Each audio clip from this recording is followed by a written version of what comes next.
day 3 ng Iloilo trip. Nandito tayo sa Kapitolyo ng Guimaras. Welcome to Guimaras!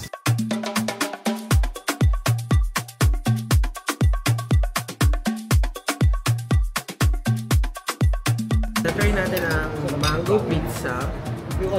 So, mango siya na pizza. Parang nag-complement sa pizza. Tsaka manga. Parang bet ko siya. Hindi siya like maraming nangyayari pizza. Ay, hindi ko siya parang gano'n. Pero hindi. Parang siyang more cheese. Ayun, sarap. Sobrang sarap. Nag-complement nga siya, yung cheese at saka yung manga. Kasoy pa yun, hindi pa naman eh. Yung marriage at saka union ng ano. Saka yung amalgamation. Ito yung usapan.